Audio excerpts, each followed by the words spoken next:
play Central High football? Yes, we ready to play? Let's go! Oh, so good. That is legendary coach Jim Schubert firing up his troops. Schubert played for Manchester Central in the 1960s, then coached the Little Green to 4 straight Division I state championships in the early 2000s. He had some great quarterbacks over the years, including current Ohio State head coach Ryan Day. And Jonathan, this year there is no shortage of talent in New Hampshire, and I will just say, by no means is this list all-encompassing. There's a lot of players out there who are great. We got to narrow it down to a few players. We start with some of the top offensive playmakers in the state. Check it out. Brody Helton and Kayshawn Foster are 2 of the most talented players in the state. They'll be relied on heavily by their respective teams, which have different goals.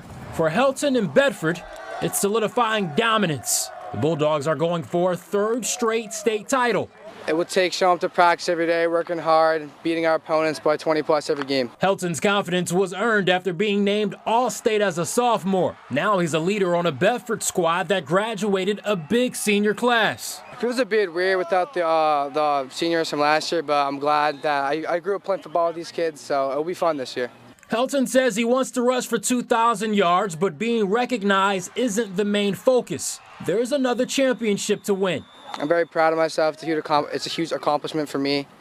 I don't really let that stuff get to me, though. I just like to play football with my friends. Over at Manchester West, Foster wants respect. The disrespect I felt that we got playing these other teams, I just want to kind of get revenge.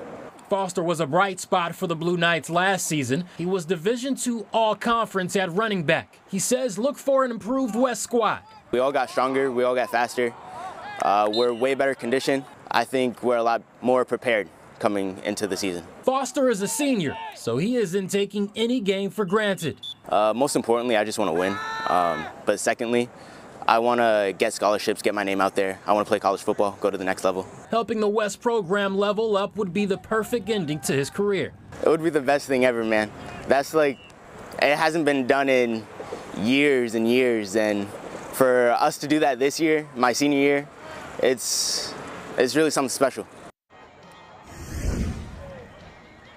Among the quarterbacks to watch, Timberlane's Jeremy Milosic is back for his senior season after a successful junior year in which he threw for about 1,000 yards and 11 touchdowns. Milosic is hoping to continue playing in college, but right now he's focused on leading the Owls back to the postseason. Timberlane missed the playoffs last year, but look for them to make some noise in Division I this season.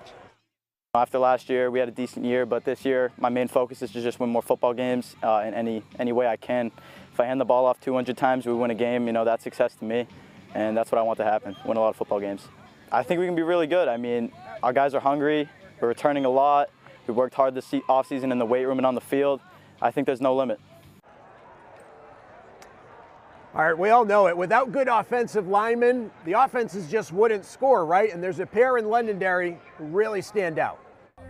One of the keys to Londonderry football's success this season will be in the trenches, and the anchors of those battles on offense and defense are Paul Binder and Colin Kuchar, both seniors, both 6'6", and they're best friends. It's great to have somebody else to relate to, you know? You know, all the time you get someone who's basically the same person as you and get to work with and have a good close buddy on the field with, you know? I love playing with Paul. I feel like the competition that we give each other in the weight room and on the field helps us become better players, and it also helps the team. 24 Londonderry players graduated in the spring, so Binder and Kuchar's leadership will be crucial in a year with a lot of new faces. Certainly helps to have 2 big guys, 2 bookends like those 2 on the offensive line and defensive line. They're very tough to move. After winning it all in 2021, the Lancers have come up short in the title game in back-to-back seasons. These best buds would love nothing more than to end senior year on top. Winning a title with him would be great.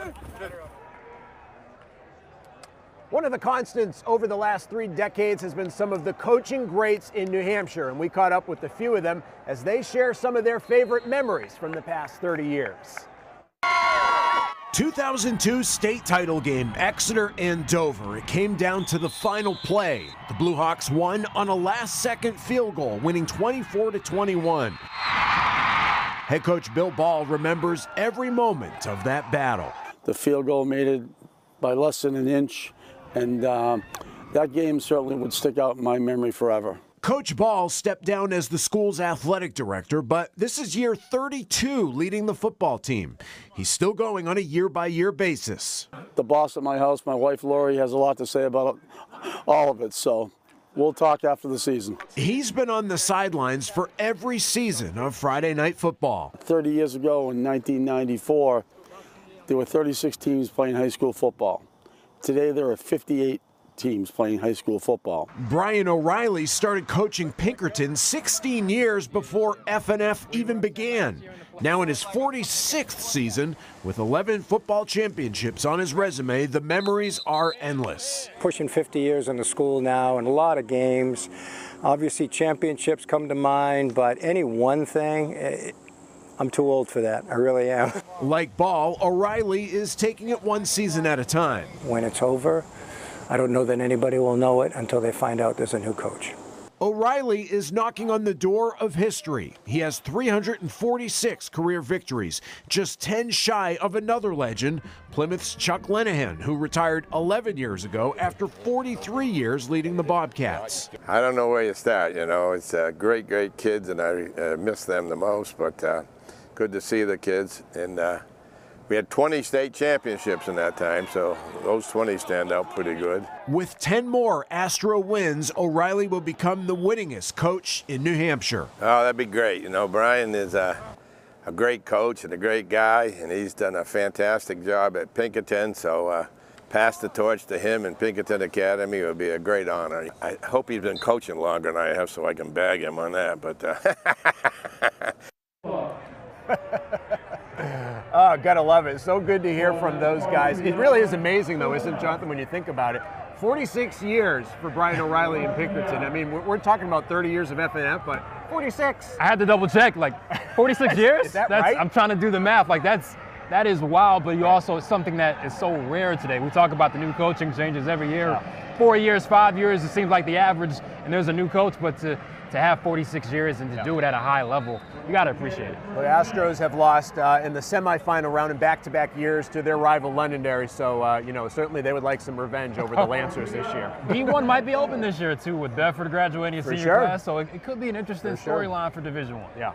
All right, let's take another live look at the sidelines right now from the Bo Dixon Queen City Jamboree here at Gill Stadium in Manchester, where right now the Salem Blue Devils have a 7-0 lead over the defending D1 champs, the Bedford Bulldogs. Salem has the ball there right now. We'll have more coming up in a minute. Still to come tonight, helping Granite Staters through the New Hampshire Tackles Hunger campaign, the big donation by one local company. And Windham football taking their talents overseas, the once-in-a-lifetime game in Ireland.